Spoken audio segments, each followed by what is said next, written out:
In this video, I've got 5 great tips for you guys to get some fun, festive photographs over the holiday period. I'm going to run and grab my camera, maybe a couple of mince pies, and I'll see you in just a sec to get started.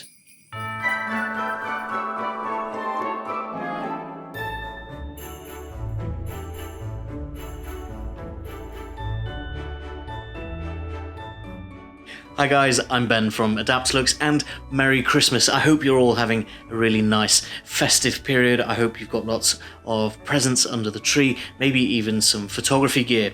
If you've got some time spare to do some photography over the next couple of days, I've got some great tips for you. We're going to be taking a look at creating some nice festive scenes using colourful lighting, using the settings on our camera, and using a little secret sweetener.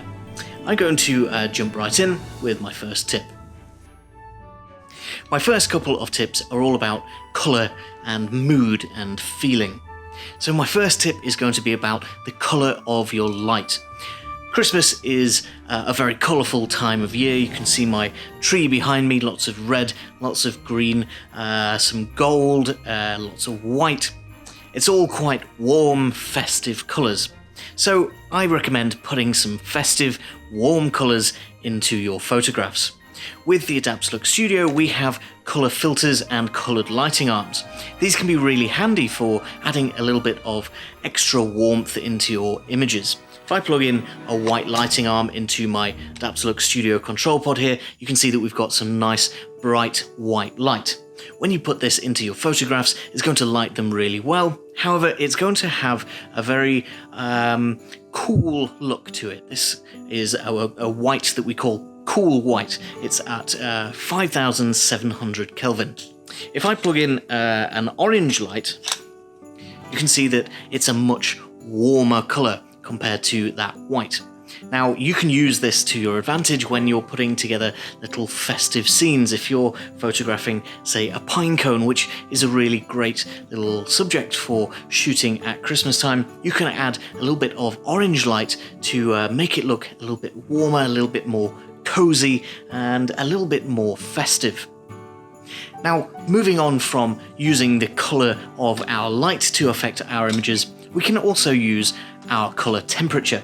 I mentioned that our white lighting arms are at 5,700 Kelvin, but if you decide that you want to warm up your entire image, you can change your colour temperature. Now, you can do this in your camera. Most cameras are going to do it automatically for you, but you can change not only the type of scene that your camera is looking for, so you can set it to cloudy or even fluorescent lights to change that mood of the image. You can also change it using that Kelvin value by upping or lowering that Kelvin scale.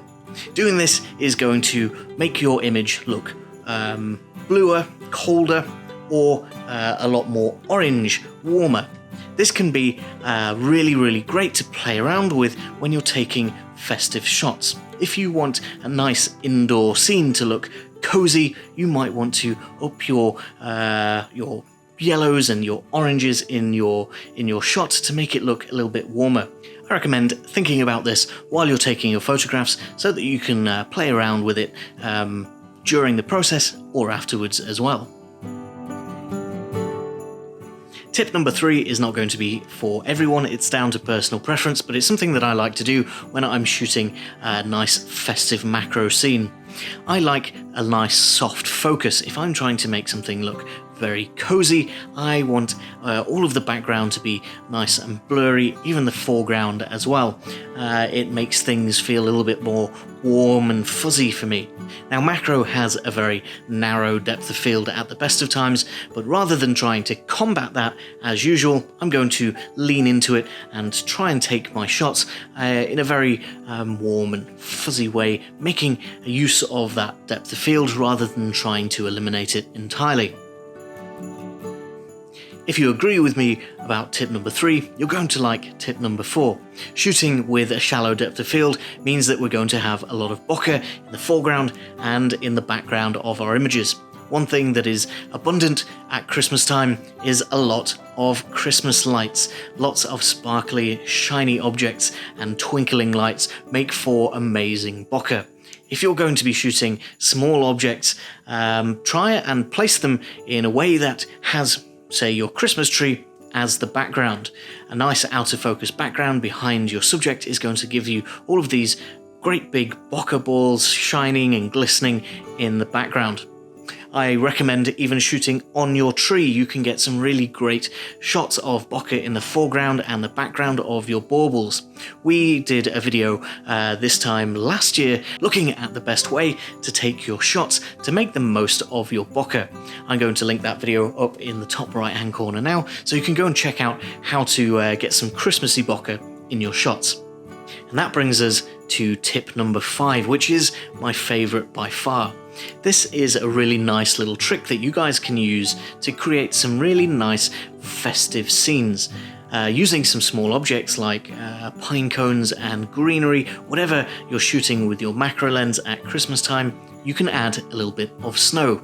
I'm going to do it right now. I'm going to go and grab some artificial sweetener and a spray bottle. I've come down to the corner of my sofa of all places, simply so that I can get a nice angle with my Christmas tree in the background, which is going to give me that nice out of focus bokeh. Christmas tree is right behind where you guys are, and my camera is down here facing this little plate. I've just got a little serving plate here, which is red just to get a little bit of festive colour in there.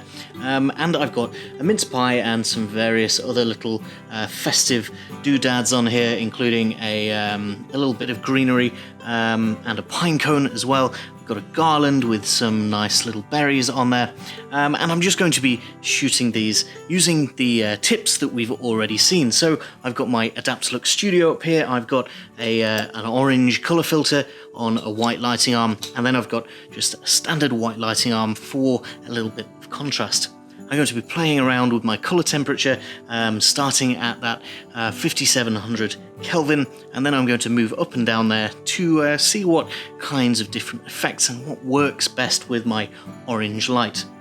That brings us to my very last little tip, and that's to create a little bit of snow. To do that, I'm going to be using some artificial sweetener. Now this is the kind that comes in a powder form, and this is a very fine powder. This is Aldi's sweetener, but I'm sure if you go down to your local supermarket you can get some nice fine grained sweetener. Now there's a little bit more to this than simply sprinkling this stuff over your festive objects.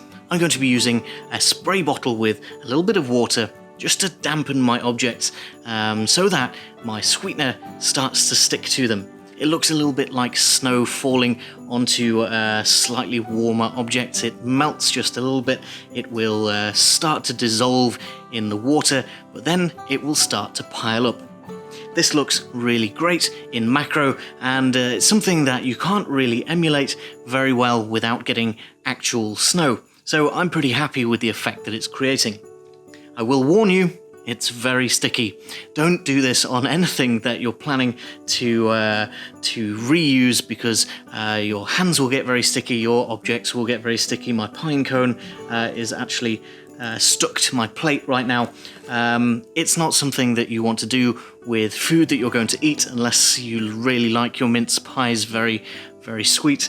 I wouldn't recommend doing that, but it can be really great for any leftover food that you might have after yesterday's dinner, and you just want to take some really nice food shots. Of course, you can play around with your objects and do things in different ways. You don't have to do things exactly the same way that I have. There's lots and lots of ways to create fake snow. Maybe something else will work a little bit better for you, but I really like this method despite that stickiness.